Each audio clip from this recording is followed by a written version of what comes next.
Con gusto recibimos a nuestra conferencista invitada y secretaria de Investigación y Estudios Avanzados de la Universidad Autónoma del Estado de México, doctora Marta Patricia Zarza Delgado.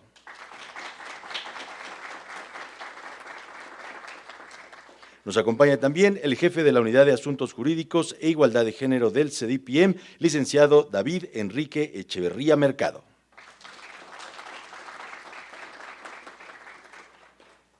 Con gusto recibimos al director del Instituto de Investigaciones y Formación en Derechos Humanos de la CODEM, doctor Bernardo Almaraz Calderón.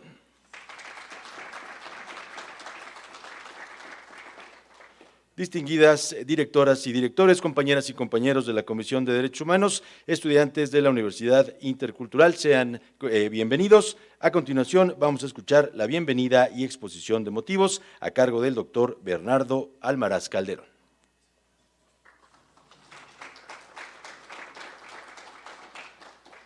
Muy buenas tardes a todas, todos y todes quienes nos hacen favor de acompañarnos el día de hoy en esta actividad.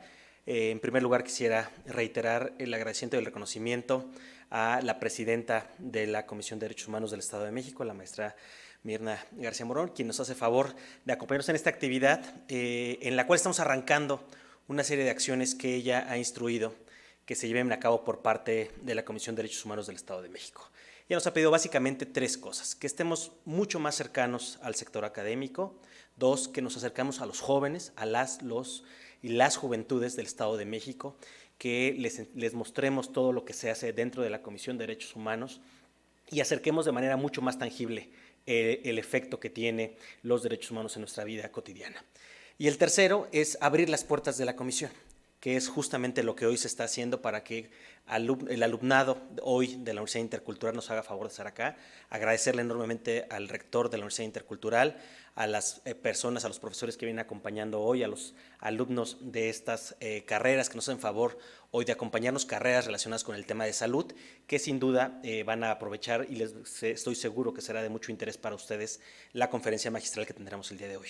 Recordar que la Universidad Intercultural tiene dos campus en el Estado de México, uno en San Felipe del Progreso y otro en Otzolotepec. El día de hoy tenemos presencia de los dos campus y eso nos permite también tener este acercamiento y esta presencia. Entonces, bajo esta indicación de la presidenta de la comisión, es que hemos empezado una serie de actividades. Los miércoles, todos los miércoles, estamos teniendo una actividad en espacios académicos, en espacios públicos, en todos los municipios del Estado de México. Vamos a ir recorriendo los 125 municipios para poder acercar estas publicaciones que tiene la comisión. Tiene una serie de publicaciones muy importantes y relevantes y la idea es acercarlas a la ciudadanía y vamos a hacer este ejercicio por hacer estos recorridos y estos encuentros con las diferentes autoridades y la ciudadanía en el Estado de México. Y el segundo, que es este ciclo de conferencias magistrales que inician el día de hoy.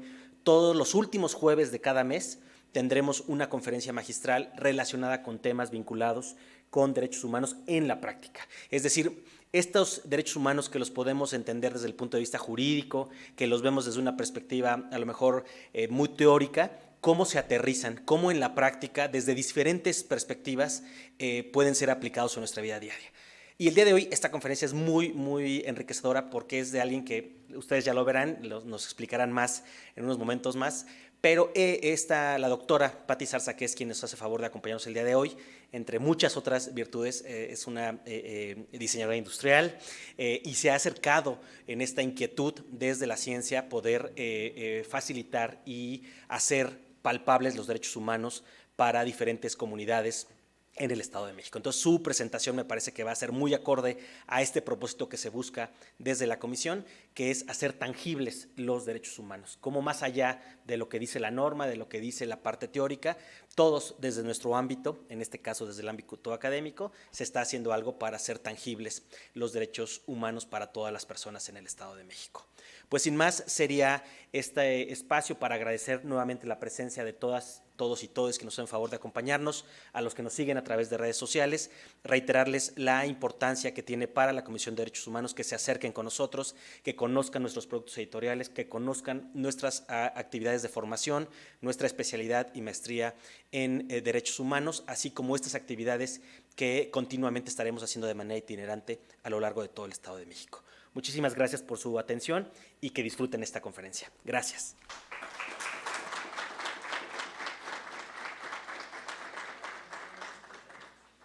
Muchas gracias, doctor.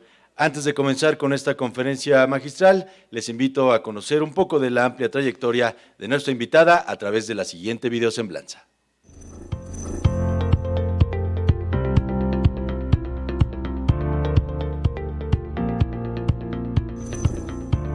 Marta Patricia Zarza Delgado es doctora en Ciencias Sociales por el Colegio Mexiquense AC, maestra en Ciencias del Diseño por la Universidad del Estado de Arizona en los Estados Unidos, con una beca Fulbright, y licenciada en Diseño Industrial por la Universidad Autónoma del Estado de México. Maestra en Diseño de Productos por la Universidad Politécnica de Cataluña, en Barcelona, España, y realizó una estancia de investigación por un año en la Universidad de Cranfield, en el Reino Unido. Desde hace 29 años, es profesora de pregrado y posgrado en la Facultad de Arquitectura y Diseño. Fue la primera mujer en ocupar la dirección de la Facultad de Arquitectura y Diseño de 2017 a 2021 y actualmente es secretaria de Investigación y Estudios Avanzados de la Universidad Autónoma del Estado de México. Sus trabajos de investigación y publicaciones abordan temas relacionados con la cultura de género y los bienes de consumo cultural, así como el diseño socialmente responsable. Es autora y coautora de libros, capítulos de libros y artículos indizados publicados a nivel nacional e internacional. Ha sido profesora invitada en instituciones como la Universidad de Cranfield en el Reino Unido, la Universidad Pedagógica y Tecnológica de Colombia, así como la Universidad Tecnológica de Bandung, Indonesia. Pertenece al Sistema Nacional de Investigadoras e Investigadores desde el 2010. Fue integrante del Consejo General de la Organización Mundial del Diseño, WDO, por sus siglas en inglés, del 2017 al 2022, y actualmente es consejera regional de la misma organización. Gracias, doctora Marta Patricia Zarza Delgado. Compartir con nosotros su experiencia y conocimientos fortalece nuestras tareas sustantivas en defensa de los derechos humanos.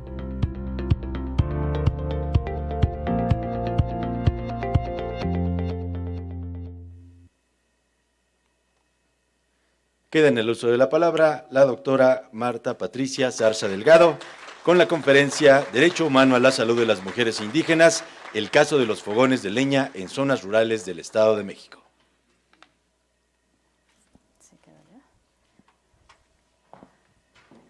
Muy buenas tardes, tengan todas y todos ustedes. Qué gusto estar por acá con la comunidad de la Universidad Multicultural, Intercultural. Agradezco, por supuesto, la invitación de la maestra Mirna, muchísimas gracias, y por supuesto del doctor Bernardo Almaraz. Y pues les he de comentar que de inicio, la verdad, me preocupaba un poco pensar que iba a estar con estudiantes conocedores del tema de salud, porque como ya vieron, mi área de especialidad no es la salud, soy diseñadora industrial, y resulta que lo que yo trabajo es desarrollar productos. Y dentro de esta área, les platicaré brevemente cómo es que llegamos a las comunidades indígenas. El tema de género siempre lo he estudiado y cómo pensamos que esto de alguna manera puede impactar positivamente en la salud de las mujeres indígenas. Y por eso es que el título tiene que ver con derecho humano a la salud de las mujeres indígenas y muy particularmente el caso de los fogones. Esto que les voy a platicar es una parte muy pequeñita de un proyecto de investigación muy amplio, de varios años de trabajo, que sigue en proceso. No está concluido todavía al 100% este proyecto. Es un proyecto de investigación que realizamos un grupo de investigadores e investigadoras de la Universidad de Cranfield en el Reino Unido, como vieron en la reseña, en una estancia de investigación que estuve por allá. Trabajamos con energías sustentables. Esa universidad tiene un grupo muy sólido de investigadores en esta área y entonces iniciamos este trabajo de colaboración en la estancia que tuve en Cranfield y participamos en diferentes convocatorias en donde curiosamente desde Inglaterra proponían trabajos que beneficiaran a comunidades rurales, que se atendiera a las mujeres en ciertos países en los que estaba México y entonces empezamos a investigar y a conocer un poquito más del caso particular de las mujeres indígenas en México y el uso de los fogones. Este proyecto inicialmente trabaja con el agua y con la energía. en 3 comunidades en México, en Chiapas, Oaxaca y Estado de México. En Chiapas estuvimos en Frontera Corozal, que es la frontera básicamente con Guatemala. En Oaxaca estuvimos en Miahuatlán de Porfirio Díaz, y en el Estado de México estuvimos en San José del Rincón. Tenían que ser comunidades consideradas como de extrema pobreza y con comunidad de indígena. Y entonces, a partir de ello, yo les voy a platicar exclusivamente del caso de los fogones, porque es en donde más claramente se ve la incidencia en el tema de salud. En la siguiente diapositiva, no sé si alguien me ayuda, o aquí.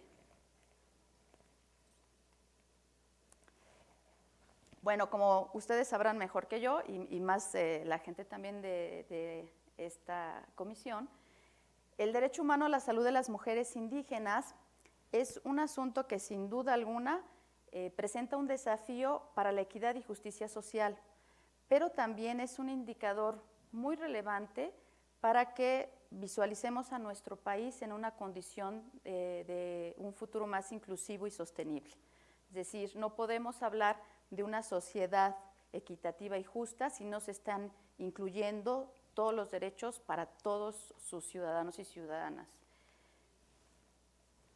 Cuando hablamos del caso específico de las mujeres indígenas en México, pareciera que este derecho humano a la salud pues es casi inalcanzable, ¿no? Está afectado o se ve mermado por una serie de características y condiciones que están en nuestro complejo, digamos, entramado cultural, social, económico.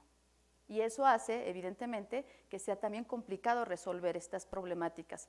Por eso estas convocatorias de investigación, como la que nos benefició CONACYT y el British Council para este proyecto de investigación, proponen grupos multiculturales y multidisciplinarios para ver si así, en conjunto, podemos encontrar soluciones que sean pues, más pertinentes, ¿no?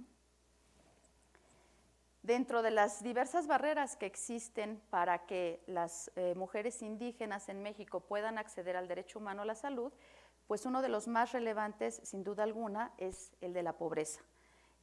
No va a ser nunca lo mismo una mujer que vive en una ciudad, o no va a tener las mismas condiciones o circunstancias, una mujer que vive en una zona urbana a una mujer que vive en una zona rural, una mujer que vive en una zona rural, pero además de grupo indígena, y que además se van acumulando circunstancias de desventaja o de vulnerabilidad, ¿no? Si además es una mujer que es madre soltera o que tiene algún tipo de discapacidad o alguna otra circunstancia, todo eso va agravando su situación y va haciendo que estas barreras pues impidan que la brecha se vaya disminuyendo.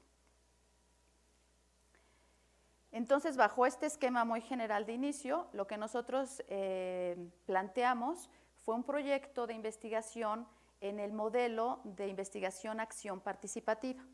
Este tipo de investigación tiene la particularidad de que incluye a todos los participantes de una comunidad para la creación del conocimiento científico. Es decir, no es el esquema tradicional en donde los investigadores estamos desde un laboratorio, o desde nuestra oficina o desde nuestro cubículo trabajando y proponiendo alguna solución a la comunidad sin tomarla en cuenta.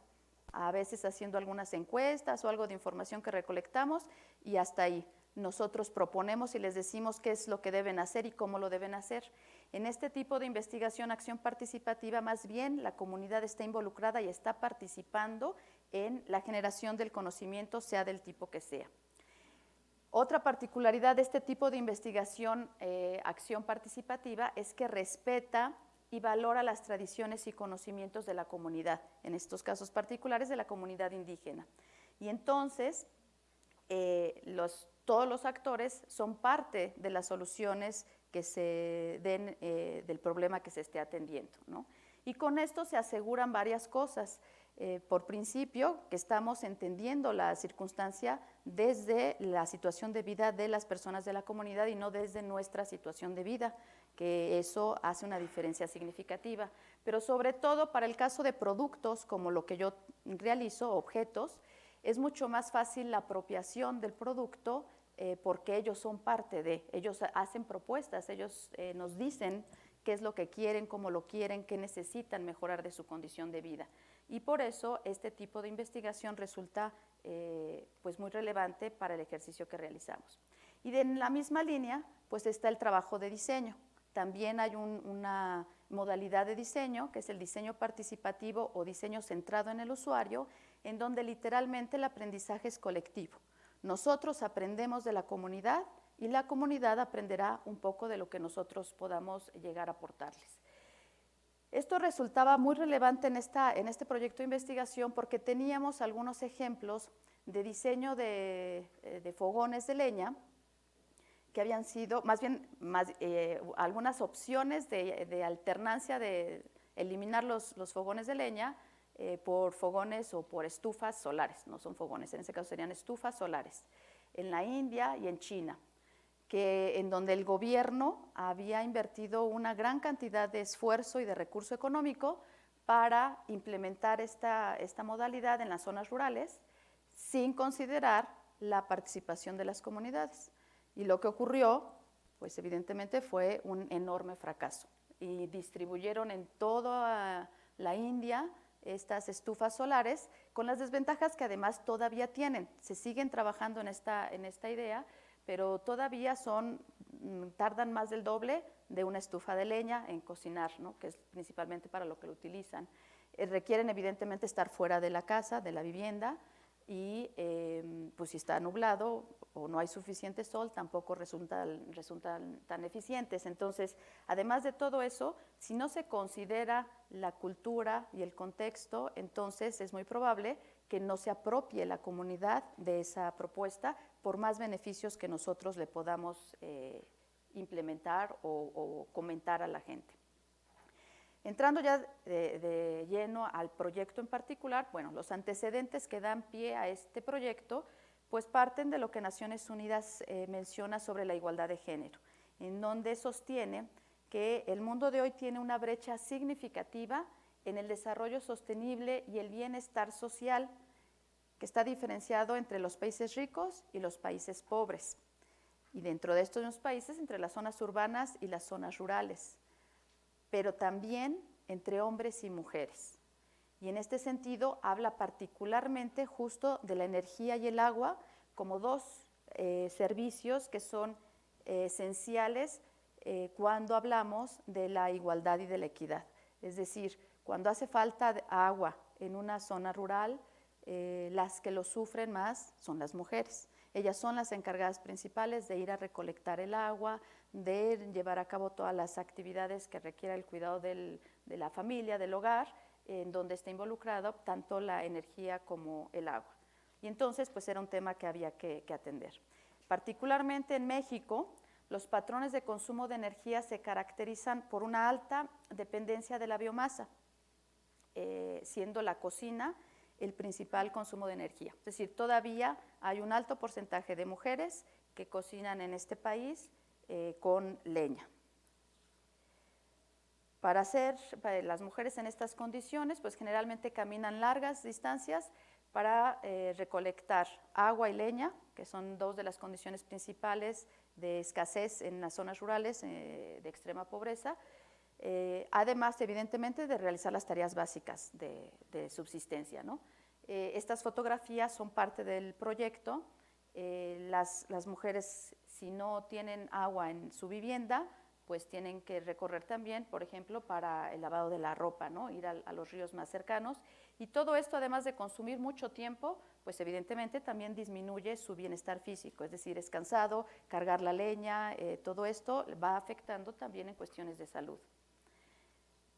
Y esto deriva en una limitación de acceso a oportunidades, ¿no? Por ejemplo, las educativas. Esta imagen, si se fijan, son 3 niñas que están lavando ropa en el río.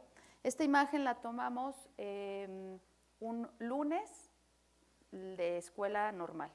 Estábamos en el trabajo de campo, llegamos y las 3 chiquillas estaban lavando la ropa. Les preguntaba yo si no iban a la escuela y me dijeron que sí iban a la escuela, pero que ese día su mamá les había pedido ayuda porque no pudieron el fin de semana ir a lavar la ropa y entonces ellas se fueron a lavar la ropa. Les preguntaba si tenían hermanos, por supuesto tenían hermanos varones, ellos sí fueron a la escuela, ellas se tuvieron que quedar.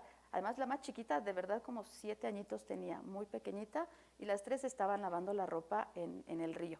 Entonces, esta división de roles en las zonas rurales, además de las afectaciones de salud que ya comentaba, pues también está limitando sus oportunidades de educación de manera diferenciada entre hombres y mujeres. Y algo que pareciera tal vez poco trivial, como es el fogón de leña o el hecho de que no tengan agua potable en su vivienda, pues sí puede repercutir de manera importante en la vida del futuro adulto o adulta. El caso de estudio, les decía que tuvimos esas 3 zonas. Yo hoy les voy a platicar exclusivamente del trabajo que hicimos en San José del Rincón, en el Estado de México, en donde visitamos la población de Jaltepec. Es una zona considerada de pobreza extrema dentro de México, en donde la comunidad indígena es principalmente Mazahua. El rango de temperatura anual varía entre -2 grados a 24 grados centígrados. Tal vez hoy con los cambios climáticos esto se haya modificado un poco. Lo importante de la temperatura es porque en estas viviendas el fogón de leña lo ocupan no solamente para cocinar, también se emplea para calentar el hogar. Y entonces en la época que hace frío está literalmente prendido el fogón todo el día. Y bueno, lo que la caracteriza también a esta región es que, como la misma población nos dice, tienen 6 meses de lluvias y 6 meses de seca, como dicen ellos, 6 meses de agua y 6 meses de seca. Eso también hace una diferencia en las actividades. Cuando llueve, las viviendas tienen piso de tierra, entonces hay lodo, hay más suciedad y tienen que lavar más la ropa, según lo que ellas mismas nos refieren. Cuando no llueve, el problema es que pues, no hay agua suficiente y entonces tienen que recorrer largas distancias para conseguir agua y leña. Cuando llueve, la leña está húmeda y la leña húmeda genera más humo y el humo pues, daña más a la salud de las mujeres. Entonces, son circunstancias climáticas que de alguna manera también influyen en las condiciones de vida de las mujeres de esta zona. ¿Cómo llevamos a cabo este proyecto de investigación o qué consideraciones tuvimos? Hicimos un trabajo etnográfico. Significa que fuimos a visitar a las mujeres, las entrevistamos, hicimos historias de vida de alrededor de 21 mujeres en esta zona en particular.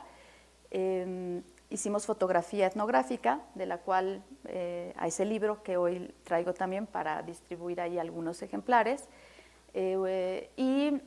Pues entendimos cómo es su forma de vida. Les comentaba que este proyecto de investigación lo hicimos también con la Universidad de Cranfield. Los investigadores de allá, por temas de seguridad, no les permitieron viajar a las comunidades. Entonces, nosotros tuvimos que explicarles cómo vivían y la parte etnográfica, la fotografía, los videos, ayudaron para que pudieran más o menos entender cuál es la circunstancia de vida. Porque cuando hablamos con un inglés o alguien de Inglaterra, lo que es pobreza, su concepción de pobreza es muy distinta a la concepción de pobreza que tenemos nosotros, o que tienen en la India, o que tienen en China, o que tienen en otros lugares. Entonces, realmente les costó muchísimo trabajo, sin haber visitado, entender cuáles eran las condiciones de vida de estas personas. Pero ese estudio etnográfico nos dio un material maravilloso, o sea, increíble en cuanto a conocer la forma de pensar, las experiencias, la situación de vida que tienen estas mujeres. Con el equipo de trabajo a veces les decía que ya me daba un poco de pena incluso preguntarles cuál era su situación en cuanto al agua y la energía, que era el tema de estudio, porque muchas de ellas literalmente están luchando por sobrevivir, o sea, temas de violencia, temas de escasez de alimentos, o sea, su circunstancia es de verdad muy distinta a las mujeres que estuvimos haciendo el proyecto, ¿no? Llevábamos incluso a niños, porque en estos estudios etnográficos a veces los adultos sabemos que nos están preguntando algo y que la gente que nos pregunta está esperando una cierta respuesta, y entonces tienden a manejar la información, pues digamos que un poco a conveniencia de quien está entrevistando. En cambio, los niños y las niñas pues son mucho más francos y ellos dicen tal cual cuáles son sus circunstancias.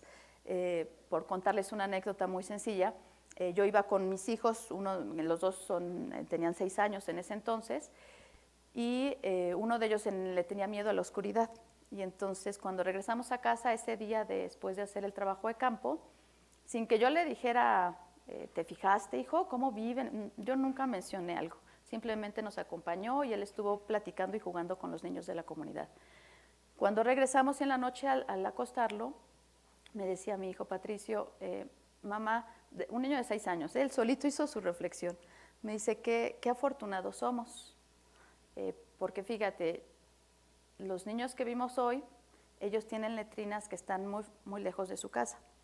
Entonces, si yo en la noche quisiera ir al baño y me da miedo la oscuridad, pues yo no me iría afuera, yo me tendría que quedar adentro, me tendría que aguantar toda la noche porque me daría mucho miedo ir fuera. Pero además, si está lloviendo o si hace mucho frío, pues o sea, él como que no alcanzaba a entender, pero se le hacía una condición muy diferente y muy complicada. Y también me dice, y el agua, si me da sed en la noche, pues me bajo a la cocina y tomo un vaso de agua. Los niños tenían que recorrer largas distancias con sus mamás para recolectar el agua, traerla y luego todavía hervirla y todo lo que hubiera necesidad para hacerla potable, porque obviamente no era agua potable. Entonces, un niño de esa edad se percata perfectamente de las diferencias que hay en la situación de vida, tal vez sin hacer un análisis más profundo, pero ese era un primer objetivo también de este proyecto de investigación, visibilizar una situación que muchas veces no tenemos tan clara, ¿no? Que no pensamos que haya personas, mujeres, niños viviendo esas condiciones que no son deseables para nadie, ¿no? Y entonces ese derecho a la salud no se está aplicando de igual manera a toda la población. Eso nos ayudó mucho el estudio etnográfico. Otra parte que nos ayudó para no partir de cero es un manual que existe, porque esto se ha estudiado muchísimo, ¿eh? Si entran en internet van a encontrar que hay muchísimas propuestas de estufas de leña en todo el mundo y muchas alternativas que no han sido del todo exitosas. Entonces, dentro de ese estudio, pues encontramos este manual que ya es muy preciso en cómo diseñar fogones de leña para que sean más eficientes en cuanto al uso de la leña, que uses menos leña para que dure más el calor o el fuego y pues que no tenga tantas emisiones contaminantes.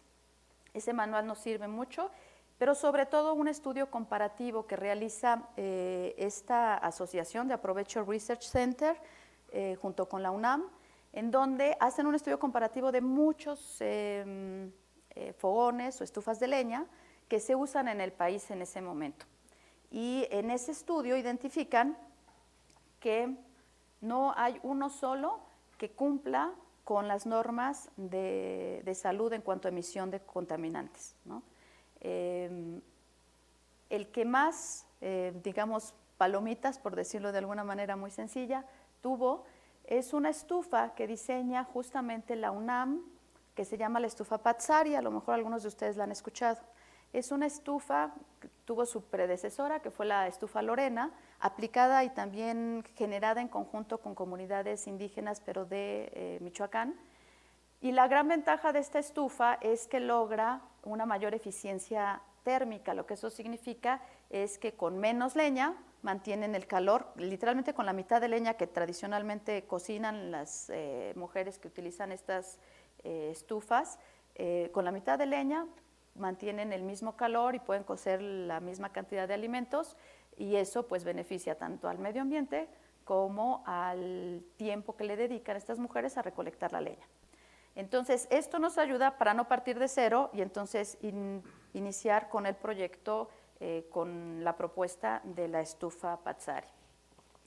Otras consideraciones que era importante tener en cuenta, pues son los datos que esos sabrán ustedes mejor que yo, que están en el tema de salud, ¿no? Se estima que para 2030 la enfermedad pulmonar obstructiva crónica, mejor conocida como EPOC, será la tercera causa de mortalidad en el mundo. Según estos datos, son de la UNAM.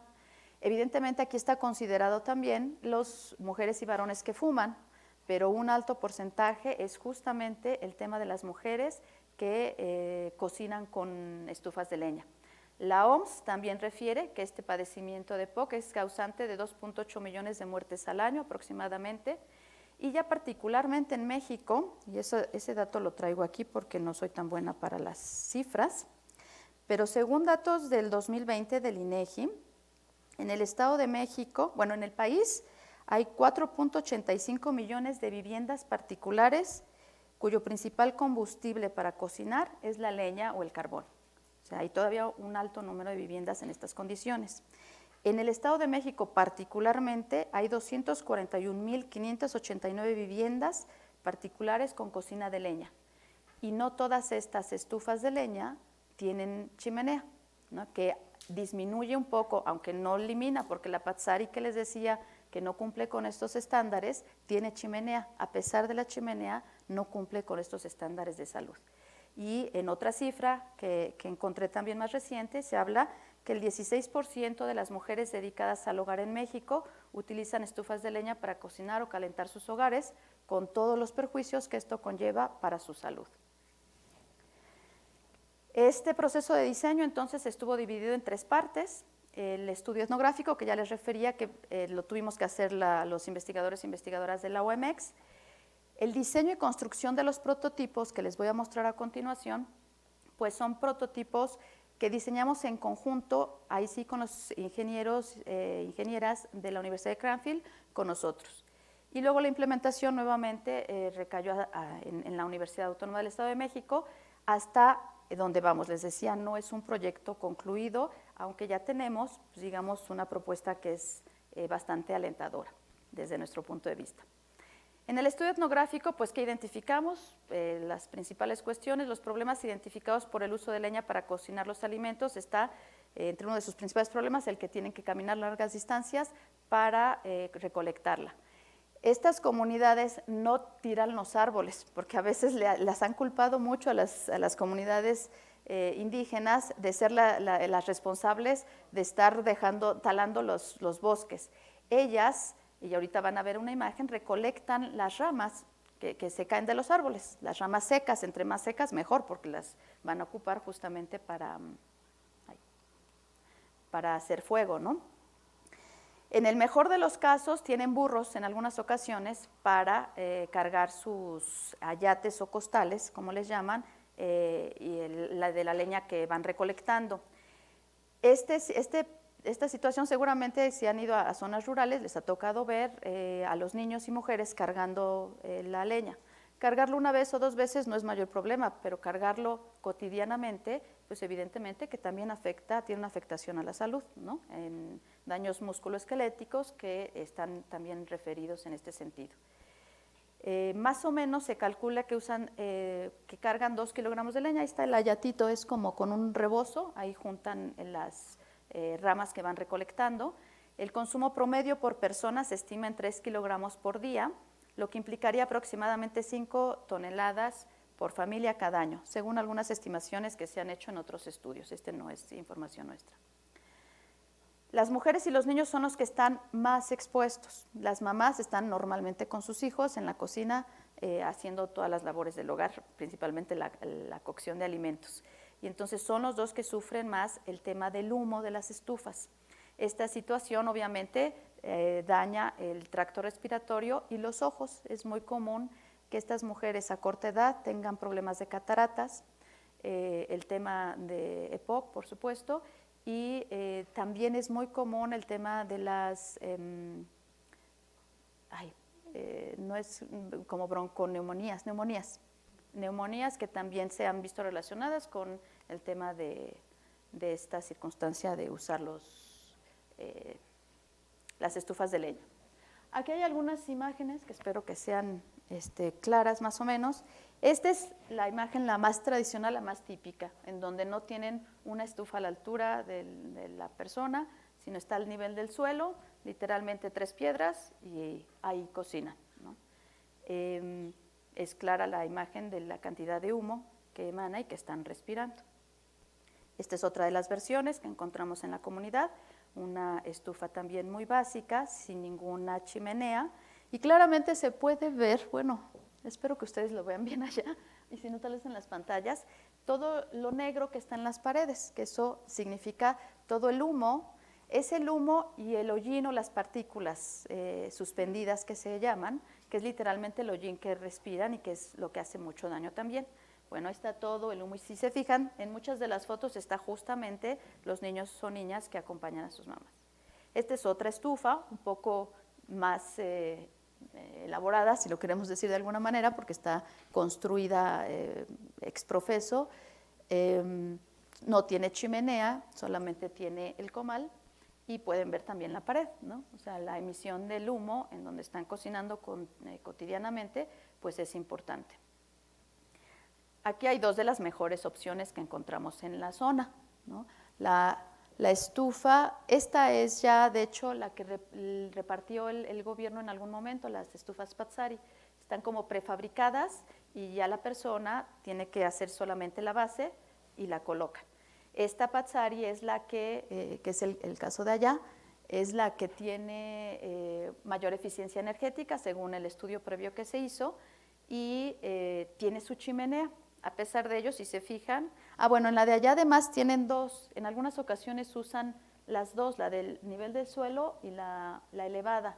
La del nivel del suelo por el tema de el maíz, son ollas grandes en donde inician la cocción para las tortillas y entonces es más fácil colocarlas abajo que subirlas, ¿no? Y entonces por eso tienen a veces la de abajo y la de arriba. Y bueno, esta es la otra. En ambos casos, a pesar de la chimenea, pues las emisiones de humo todavía son muy elevadas.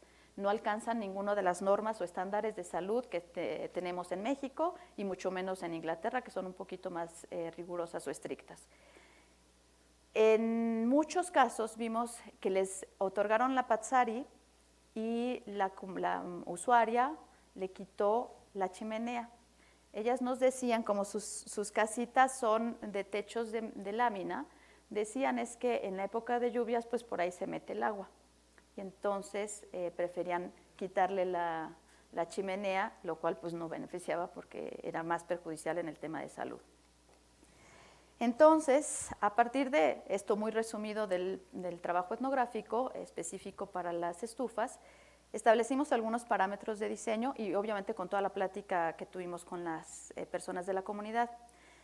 Un parámetro indispensable era mantener la estética, la apariencia, con materiales y con lo que fuéramos a generar, que fuera culturalmente compatible con la comunidad, ¿no? Con sus costumbres, con sus usos, porque además incluso la comida, comentábamos con ellas alguna otra opción de uso de energía y nos decían, justo de ahí también descartamos y después de ver el estudio de la India, ellas nos decían, a veces podemos usar el gas, ¿no? Hay quienes llegan a tener una estufa de gas y la otra dicen, pero nunca vamos a cocinar las tortillas en una estufa de gas, no saben igual, no hay manera.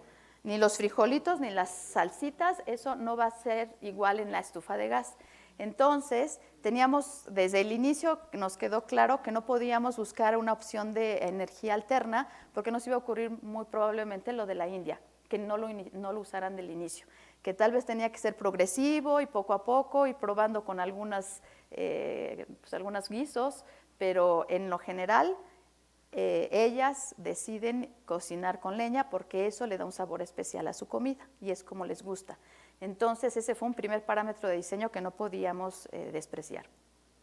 El otro era pues mantener las ventajas que ya tenía la Pazzari, ¿no? Conservar el calor que produce la combustión interna de material maderable para reducir consumos adicionales del mismo. Es decir, ya la Pazzari logró con este diseño interno de combustión que dure más la leña, entonces este lo vamos a tratar de conservar de la misma forma. Pero nuestro objetivo principal era minimizar la exposición de gases tóxicos, porque eso sí, no hay una sola estufa hasta el día de hoy que logre de leña, que logre que esto se reduzca de acuerdo a la normatividad de calidad del aire, del ambiente, tanto en las normas mexicanas como en las inglesas. Incluimos la inglesa exclusivamente porque estaban los investigadores colaborando con nosotros de Inglaterra. Y por supuesto otro parámetro de diseño también eran las condiciones ergonómicas. Ellas usan el molcajete en algunos casos, el metate, necesitan ciertos espacios. Lo ergonómico tiene que ver con que su actividad afecte lo menos posible su salud física, ¿no? Eso es muy de diseño particularmente. Y entonces empezamos con un primer prototipo. El primer prototipo lo que pretendía, fue generado casi exclusivamente por un grupo de estudiantes con toda la información que nosotros les otorgamos, de estudiantes de maestría de la Universidad de Cranfield. Era un grupo multicultural muy interesante, muy lindo, porque había un chico de Sudáfrica, una chica de la India, un colombiano, una mexicana, un muchacho de la República Checa, que además hablaba español perfecto, y por supuesto 2 estudiantes de Inglaterra. Entonces, con la información que nosotros les dimos, ellos retomaron sobre todo el tema de la chimenea, y lo que hacen es, pues para evitar que quiten la chimenea, pues hagamos la chimenea con el mismo material. Tenían dos opciones. Ahorita en otra imagen espero que sea más visible. El que la chimenea, además hacen muy larga la estufa, y su idea es que la chimenea quede de plano fuera de la vivienda, ¿no? Para que el humo no tenga por ningún motivo salida hacia la vivienda. Entonces era medio largo pensando en que la chimenea la iban a dejar afuera, pero aquí se percibe claramente que la cuestión cultural era muy importante. ¿Qué creen que fue lo primero que observaron las personas de la comunidad en esta estufa? Les encantó que fuera de adobe, por ejemplo. Era un adobe, ahí estábamos experimentando con el material también.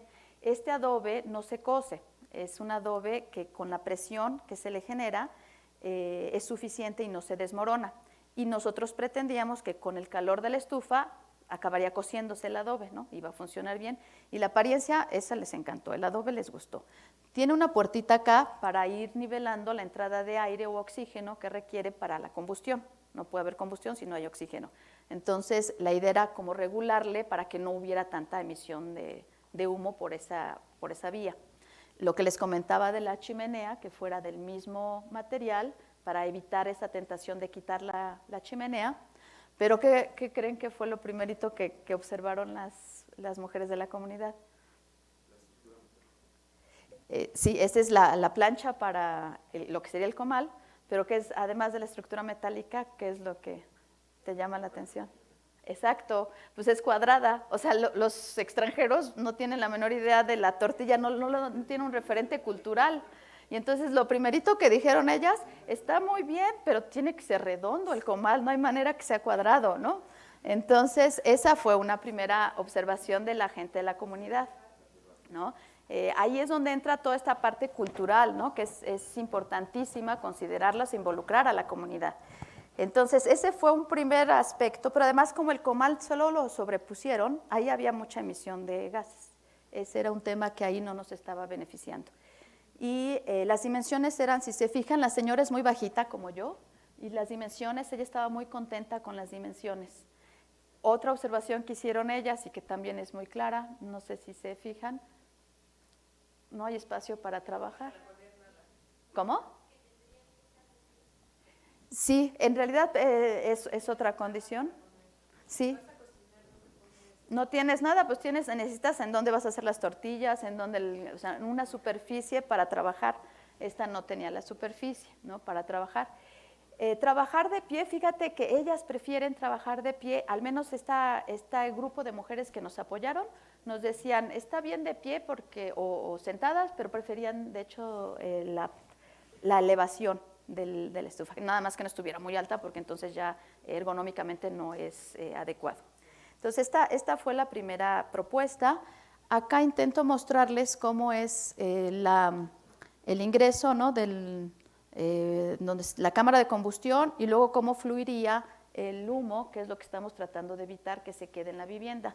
Hubo fugas, como les decían, en la parte del comal, y si bien era muy buena la propuesta de que fuera de tabique, quedaba demasiado grande. Ahí era parte de lo que no habían hecho las visitas etnográficas. Las viviendas son muy pequeñas y entonces esto era una cuestión enorme, ¿no? Sin embargo, pues tenía aportaciones valiosas que se tomaron en consideración para un segundo prototipo. Este segundo prototipo tiene una ventaja, incluso sí ya registramos una parte como registro de propiedad intelectual. Este comal, aquí nos concentramos muchísimo en el comal. El comal tiene un cerrado hermético. No sé si han visto unos tinacos que la tapa se cierra como herméticamente. El mismito sistema, pero en el comal. Y eso hizo que desde ahí se disminuyera considerablemente la emisión de humo hacia las mujeres que están cocinando. Usamos el mismo esquema de la Patsari, en donde aprovechas la energía que se genera y tienes 2 comales pequeños que se utilizan para algo más. Ajá. Sí, por favor, adelante. Ajá. Incluso si la presentación la quieren compartir, no hay problema, la pueden compartir también. Entonces, esos 2 comalitos pequeños sirven para que no se pierda todo el calor, ya que está caliente en la cámara de combustión, pues se puede todavía ahí ocupar ese calor para calentar algo de comida o hacer algo más. Y aquí dejamos la chimenea tal cual, la metálica, pero la cubrimos, ¿no?, con ladrillo, que nos resulta costoso o no tan oneroso, y queda cubierta también para estéticamente se ve bien, y quitamos la tentación de que quiten la chimenea, ¿no? Y pues le pusimos aquí, estuvimos trabajando mucho intentando, porque por aquí, si se fijan, hay emisión importante de humo. Entonces se le puso primero la otra opción, que era como un capuchoncito ahí, para que los leños queden afuera una parte y luego los pudiéramos estar moviendo. Cuando la llevamos ya a las comunidades, esta ya la implementamos en las comunidades, se cambió la modalidad de la puertita. La verdad es que esa no acabó de funcionar. Si se fijan, ya después de un rato de uso sigue estando ahí una emisión importante de humo, ¿no? Lo que funcionó bien fue lo de la chimenea, o sea, ya no tienen esa tentación de quitarla, y sobre todo el comal. Si bien se disminuyó de manera considerable, y no les voy a dar datos específicos, porque esto se mide con un aparatito, no soy yo la experta, para eso estaban los ingenieros, pero miden con un aparato que está conectado a una computadora con un software que va midiendo las emisiones. Cada que el aparatito sonaba es que ya estaba rebasando la normativa en cuanto a emisiones de humo. Entonces, así se fue midiendo, y si bien disminuyeron ya considerablemente estas emisiones de partículas, sobre todo, pero también de gases, de humo, todavía no alcanzábamos la norma. Entonces, esta es otra de las viviendas en donde fuimos a instalarlo. Nos daba mucho gusto ver que sí las estaban usando, porque además no les avisábamos cuando íbamos. Les decía que esto fue junto con un tema de agua, de recolectores de agua pluvial. Entonces, no les avisábamos, porque en una ocasión que sí les avisamos, vimos que llegamos un poquito antes y estaban reinstalando lo del agua, o sea, no le estaban ocupando. Como les avisamos que íbamos a llegar, lo volvieron a instalar, se desarmaba lo del agua, que luego ya si gustan se los platico. Pero entonces acá llegábamos sin avisarles, y me daba mucho gusto que al menos sí estaban ocupando la estufa, o sea, sí estaba siendo funcional. El tema es que las emisiones pues seguían sin ser las deseables, que era nuestro objetivo principal. Y entonces nos fuimos por el tercer prototipo. Lo diseñamos en conjunto y se fabricó en Inglaterra completamente. La particularidad de y que es básicamente con el que logramos el tema de la emisión, es esta chimenea que tiene la virtud de... En otro creo que viene un esquema acá. Tiene la virtud de ser una chimenea que tiene como 2 tubos concéntricos, ¿no? Y entonces por uno entra el oxígeno o el aire que requiere para la cámara de combustión, y en el otro es la salida del gas, del humo. Entonces hacemos 2 cámaras de combustión más pequeñitas, que aunque no tengan puerta, ya la emisión, y con el tiro y con este sistema ecualizador, le llamamos sistema ecualizador de la chimenea, jala el humo y ya no sale, ni no necesita puerta ni nada en la combustión, en la camarita de combustión, porque el aire literalmente se va directo a la chimenea, pero por la misma chimenea entra el oxígeno que requiere para que exista la combustión, y hacemos 2 cámaras más pequeñas. Con ya con las mediciones, con el mismo sistema hermético del comal, dejamos ya solo 2 comales, porque además los alineamos. Ahí se queda el mismo principio de la Patsari, pero en lugar de tener 3 que se va dispersando el calor, dejamos un canal único en donde se concentra el calor, y en lugar de 3 comales dejamos 2, uno mayor y uno más pequeño, con 2 cámaras de combustión. Esta, si se fijan, es muy pequeñita, esta camarita de combustión, en comparación con las otras. Entonces, mejor hacemos 2 cámaras de combustión pequeñas con ese sistema ecualizador de la chimenea. Este es un espacio exclusivamente para colocar los leños o la madera que hayan recolectado y que no quede fuera. Y con esta sí que se logra la normativa en esta medición. Sin embargo, no se ha aprobado en el lugar bueno, ahí todavía se fijan, todavía mantuvieron esta cuestión que no, que culturalmente no alcanzan todavía a entender de cómo cocinan las mujeres. O sea, también le falta la superficie de trabajo nosotros sugerimos que se siga cubriendo la chimenea, ¿no? Para evitar también cualquier tentación de que la puedan eliminar o cualquier otra circunstancia. Entonces, estamos en el trabajo del cuarto prototipo, que básicamente va a ser la combinación de estos dos. El comal pues está en el cerrado hermético de acá, la doble cámara de combustión y sobre todo con la chimenea ecualizadora, pero además cubierta para evitar, insisto, esa tentación de que la quiten o la eliminen. Les decía que está en progreso. Este es el prototipo en el que estaríamos trabajando. Hay un tema ahí, obviamente, también. El asunto de trabajar con gente de otro país, pues es que ellos tienen un sistema de protección distinto al nuestro en su institución educativa, y ahí es donde estamos ahorita con el tema de que les liberen para que podamos fabricarlo acá. Los créditos son obviamente compartidos en todo momento y lo podemos implementar acá, pero necesitan ellos liberarles ese tema de protección intelectual, ¿no? En este caso. Entonces, pero bueno, está en proceso. Y pues para cerrar y más bien escuchar sus opiniones, comentar que cuál es la relevancia de este tipo de proyectos desde el diseño industrial. O sea, los diseñadores industriales somos más conocidos por hacer productos que se vendan y que beneficien a una empresa, ¿no? A una gran empresa.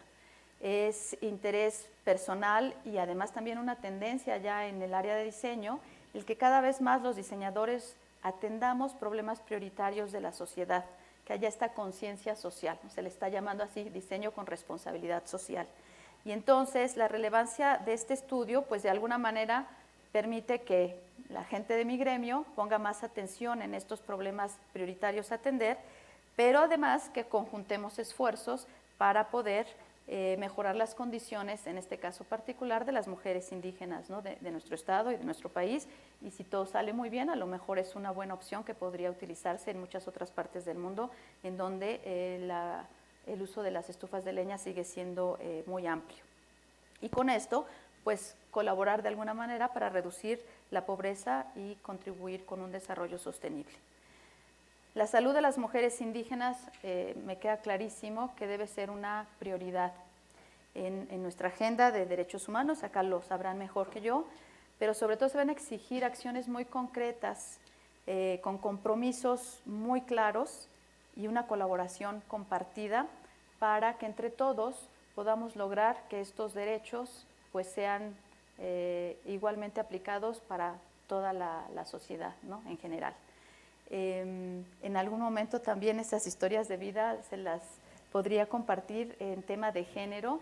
Sí hay una desigualdad impresionante que es importante visibilizar primero, pero sobre todo atender. Desde todas las disciplinas, pareciera que el diseño no tiene mucho que hacer en ello, pero creo que sí tenemos ahí mucho que aportar. Salud. Aquí le doy el crédito a los equipos de ambas universidades que estuvimos colaborando. Es importante. Por parte de la Universidad de Cranfield, la coordinadora del proyecto, la doctora Adriana Encinas Oropesa, mexicana, coincidí, creo que pusieron por ahí en mi reseña, coincidí, fue mi compañera en la maestría en España. Y luego nos recomunicamos nuevamente y ella terminó su doctorado en Inglaterra y se quedó a trabajar allá. Y a través de ella es que hicimos el vínculo.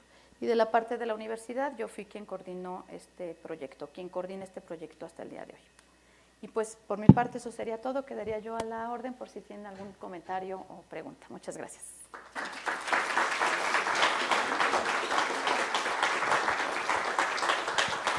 Tenemos espacio para 3 preguntas por parte de ustedes, así que bueno, pues las 3 primeras personas que levanten la mano y hagan alguna pregunta van a recibir además un libro por parte de la doctora, así que 1, 2, 3, ya salieron en 30 segundos ¿Viste menos, qué buena ya estrategia? están los 3, ¿eh? Hola, muy buenas tardes. Buenas Mi nombre es tardes. Carlos González Cruz y vengo de la Universidad Intercultural del Estado de México, plantel Xonacatlán. Bueno, me parece algo muy importante lo que están haciendo, porque evidentemente nosotros ahorita que estamos haciendo esa vinculación comunitaria participativa y hemos estado viendo que evidentemente hay personas que cocinan más con leña que con gas, incluso por economía y todo eso. Parte de estos comales que han dado el gobierno, sí los he visto en algunas partes de la comunidad, pero como dice, no los utilizan por ciertas otras circunstancias. Ahorita viendo sus proyectos, realmente son muy buenos, muy interesantes, y a lo mejor lo que podría tal vez dar como una pequeña idea es si han intentado hiperventilar de alguna u otra forma. Sé que son casas que no tienen energía eléctrica, poder hiperventilar a lo mejor con alguna energía renovable, de tal manera de poder hacer esa succión de oxígeno y a la vez hacer un circuito podría a lo mejor ayudar, ya que ya lo tienen todo hermético.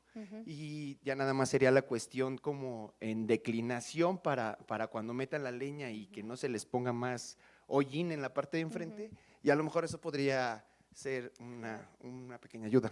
Ajá. Muchas gracias. No, muchas gracias por la propuesta, lo consideramos y lo platico con los ingenieros. Muchas gracias. No comenté el tema de la limpieza, eso es importante también, por lo que decías de la ceniza que queda. También es el comal hermético, o bueno, que con cierre hermético, también permitía eso, que lo limpiaran mucho más fácil. No ocupan la ceniza, también es algo que estuvimos platicando con las comunidades, porque se le puede dar un uso también a eso que queda después de la combustión de la leña. Entonces, la limpieza también es importante y, por supuesto, sí, esto de la hiperventilación lo consideramos. Muchas gracias. Agradecer a la doctora Zarza por tremenda exposición, muy, muy bonita. Gracias. No te veía. Lo Gracias. mismo para que pregunta mi compañero, nosotros estamos trabajando en la vinculación comunitaria. Me encantaría, si no es mucha molestia, que nos diera algún consejo, al menos de mi parte me ha sido algo complicado estarme acercando con mi comunidad, porque el tema de empatía, a veces es algo fuerte el estar recibiendo los comentarios de algunos integrantes de esta comunidad que van muy diferentes a mi estilo de vida, que pareciera que es ajeno a mí completamente y que no tenía ni idea de que siquiera se podía cocinar con tal cosa o tal. Jamás se me había planteado en mi cabeza que alguien me pudiese negar una ayuda por decir, es que mi comida no va a saber igual. Entonces no lo voy a hacer, aunque tú me lo digas. Así que este tacto con la comunidad se me ha vuelto un poco complicado, y sobre todo el siguiente semestre va a ser un poco más inmiscuido en la salud, y si soy muy honesto tengo algo de pánico con esto. ¿Algún consejo que nos pudiera dar a nosotros que en algún momento nos vamos a integrar con nuestra comunidad? Pues es súper importante tu pregunta, porque sí, no es sencillo. Nosotros éramos un grupo de 15 personas.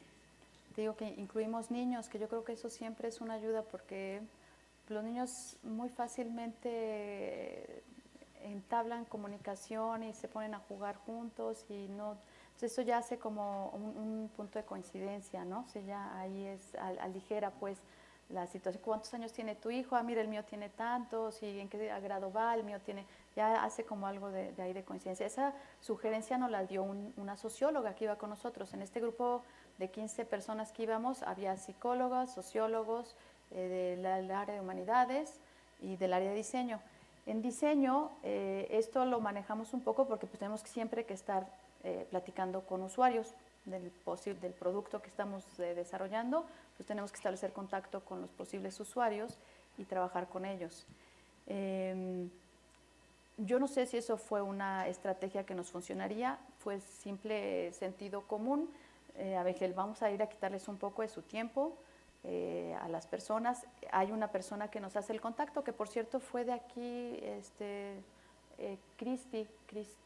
Cristina, nos acercó con la gente del, no me acuerdo, es que es un apellido extranjero, pero aquí de Derechos Humanos nos acercó con la comunidad de San José del Rincón. Entonces eso ya también hace una ventaja porque es alguien ya familiar, ¿no? Ya esa persona nos llevó a la comunidad. Y te digo que el otro fue pues mero sentido común, o sea, a ver, vamos a irles a quitar un poco de su tiempo, vamos a ir varias veces, pues por lo menos llevémosle, hay en una de las fotos en donde voy, si se fijan, con una bolsa del mandado. Dije, yo qué es lo que creo que necesitan, pues alimentos, y fuimos literalmente a comprar cosas del mandado, que les decíamos, nos regalas un ratito, pues sí, nos llevábamos como 2 horas con cada una platicando, que nos dejen entrar a su casa, en fin, y les dejábamos, por lo menos por ese tiempo que nos dio, a cambio, una despensa de fruta, verdura, cosas sencillas, ¿no? Tampoco nada muy elaborado, pero a lo mejor eso también hacía que rompiera. Y por supuesto el tema de que éramos mayoría mujeres, por el asunto que íbamos a trabajar. Nos encontramos en algunas entrevistas que estaba el varón, casi en todas estaban ellas solas, porque ellos están trabajando principalmente en construcción, ya sea en Toluca, en la Ciudad de México o incluso en Estados Unidos, ¿no? Entonces son comunidades de mayoría de mujeres que de varones. Pero sí llegamos a encontrar en algunos espacios de entrevista en la vivienda a los hombres, hijos mayores o esposos. Si estaban ellos, no había manera que contestaran ellas. O sea, hacíamos la pregunta y por más que nos dirigíamos a ellas, ellos respondían. Entonces, después de que nos ocurrió eso en una ocasión, le pedimos a uno de nuestros compañeros del equipo, cuando haya un varón, tú invítale a que te enseñes su parcela, o sea, su cultivo, algo de fuera, para que podamos quedarnos nosotros con ellas y entonces ya poder platicar y que ellas nos digan realmente cuál es su situación de vida, ¿no? Y de esa forma, pues así vamos en el camino, ¿no? Aprendiendo estrategias. En Chiapas, por ejemplo, yo percibí que las mujeres en lo individual hablaban muy poco. Hicimos grupos focales y en lo grupal, un hombre, ya nos contaban toda su vida, ¿no? Sí, o sea, ya era otra circunstancia muy distinta, pero depende de la comunidad. O sea, realmente lo bonito de esto es que pues el ser humano es distinto cada uno, ¿no? Entonces no puedes tener una regla para manejarlo uniformemente. Depende, tú mismo vas conociendo la comunidad, vas sensibilizándote y vas viendo qué estrategias te pueden funcionar mejor. Pero siempre es bueno encontrar ese como punto de coincidencia, ¿no? Las tortillas además es gente extremadamente compartida, ¿no? Lo primero que hacen es, le invito una tortillita, lo peor que puedes hacer es rechazárselo, además de que es delicioso, pues lo peor que podrías hacer es no aceptarle el taquito, que es, además digo, lo disfrutas mucho. Entonces, pues sí es más como entablar esta empatía que mencionas, pues con algún punto de coincidencia de tu vida, de con la gente que vas, ¿no? Que eso ayude. Y obvio también es ya muy personal. Hay gente que tiene como más facilidad para entablar esas comunicaciones, ¿no? O hay gente que está capacitada, como los psicólogos, los sociólogos que hacen este tipo de trabajo. Pero que no te dé miedo porque es gente maravillosa, o sea, te platican todo. Les cuento muy brevemente, si me dan chance, de una historia de una mujer de aquí, de esta zona de San José del Rincón, que perdió un ojo. Y por eso es que más la tengo muy presente en la mente. Son de esas historias que te digo que tengo que sacar en algún momento porque son muy valiosas. En tema de género, ahí ella me contó toda su vida, te la resumo. Entonces me dice que perdió a sus 2 papás cuando ella tenía más o menos 10 años y tenía una hermanita más chiquita de 6 años. Cuando murieron sus papás, ella se fue a vivir con su hermana, casada, con el esposo. El esposo le pegaba a la hermana y no me quiso decir más, pero la situación de violencia pues no le gustó y a sus 12 años se fue con su hermanita a trabajar a la Ciudad de México. En la Ciudad de México me cuenta que trabajando un domingo se va a pasear a la Ciudad de México a sus 12, 13 años y me dice ella, y se me pierde mi hermanita. Y entonces digo, ¿y luego cómo la encontraste? O sea, en mi lógica es, pues se te perdió, la encuentras. No, pues se me perdió en el metro. O sea, nunca más la volví a ver. Como si yo no conocía la Ciudad de México, ¿cómo la...? O sea, una niña de 7 años perdida en la Ciudad de México, nunca supo más de ella, de su hermanita. Eventualmente regresa a su comunidad y se casa. Como ellas te cuentan, pues me salió tomador el señor. Y entonces, pues como me salió tomador, pues no me ayudaba mucho en el cultivo, con los animalitos, yo tenía que hacer todo. Consiguió un apoyo del gobierno para un invernadero. No es cierto, era de Herdes, porque tenía incluso ahí, era de una empresa particular, de Herdes. Ella lo tenía que armar y dice que poniendo un clavo, el clavo se le regresa y es donde le lastima su ojo. Y ahí es donde pierde su ojo. 1 año estuvo hospitalizada. Me dice ella misma, pues toda la comunidad se dio cuenta quién era la que cultivaba y cuidaba a los animalitos, porque en ese año se perdió todo. El esposo, que le salió tomador, pues no hacía algo. Me dice, pues como era tomador, pues obviamente le cayó la diabetes. Entonces ahora, no solo nunca ayudó, ahora menos ayuda, pero le tengo que comprar sus medicinas y lo tengo pues acostado en cama, ¿no? El señor. Ya era una señora mayor. Entonces me dice, para que me den mi apoyo, el gobierno, tengo que demostrarles que hago algo. Entonces estoy estudiando la primaria otra vez, ya tenía nietos y todo. Me dice la señora, la verdad me da un poco de pena porque mis nietos y yo tenemos los mismos libros, ¿no? Pero tengo que aprender y además porque así me dan un dinerito extra. Pues para no hacerte ya más larga la historia, muy al final la entrevista era semiestructurada, o sea, más bien ellas platicaban, pero terminábamos con una pregunta que la hace uno desde su realidad y en el momento, la verdad es que ya me daba pena hasta preguntarle, pero la última pregunta era, ¿qué te hace falta para ser feliz? Pero pues dije, bueno, le pregunto. Y la señora se quedaba, se sonreía y me decía, le digo la verdad. Me decía, sí, esto es confidencial, obvio, todo es confidencial en el sentido de que le estoy contando la historia, pero no el nombre de la señora, ¿no?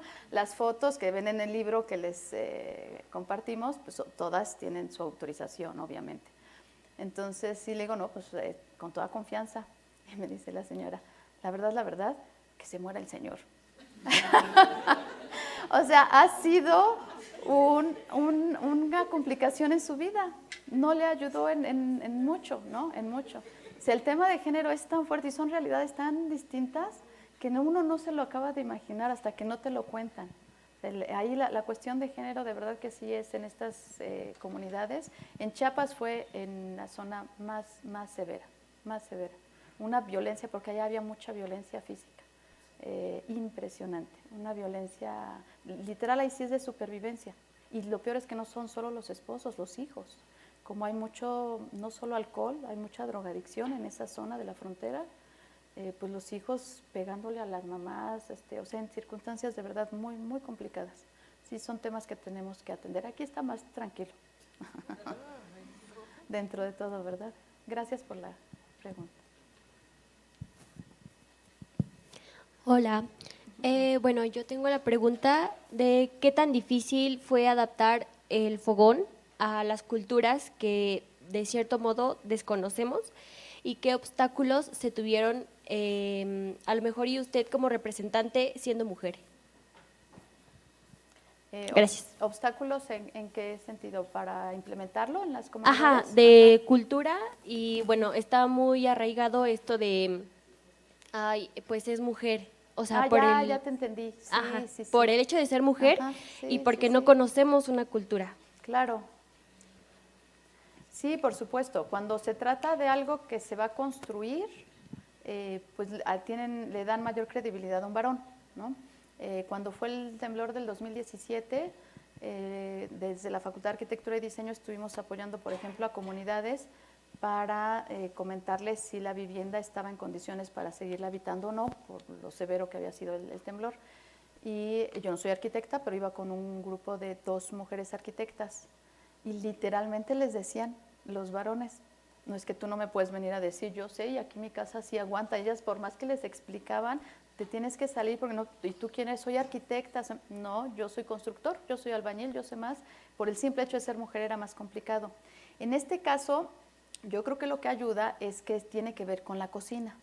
Y la cocina, pues sí es un ambiente que en el esquema tradicional de género es el ambiente de la mujer. Y entonces, aunque tuviera que ver con la construcción de un producto, de un objeto, no había tanta resistencia, ¿no? Porque al final del día era una actividad que tradicionalmente está asignada a las mujeres. Entonces, no encontré tanta resistencia en ese sentido.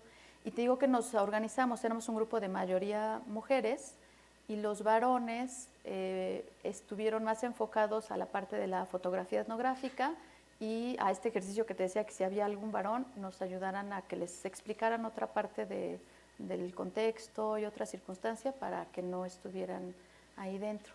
Pero yo creo que eso fue lo que ayudó, que al final es un día pues más orientado hacia el contexto de lo femenino en este esquema tradicional de género.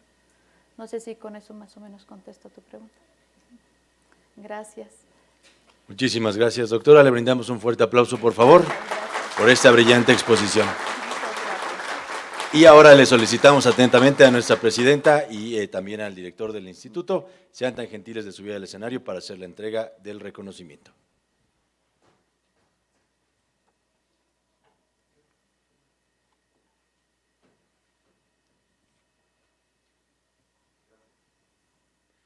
Muchísimas gracias a quienes nos acompañaron a través de las redes sociales. Les invitamos a seguirnos y a suscribirse. Muchas gracias.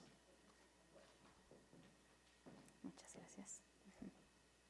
Recibe este reconocimiento la doctora Marta Patricia Zarza Delgado, secretaria de Investigación y Estudios Avanzados de la Universidad Autónoma del Estado de México, por esta conferencia Derecho Humano a la Salud de las Mujeres Indígenas.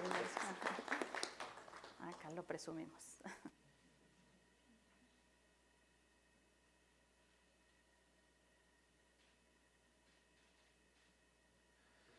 Maestras, si nos hicieran favor a continuación de bajar a la parte de del escenario para efecto de tomar la foto oficial, y a todas y todos, si fueran tan amables de ponerse de pie.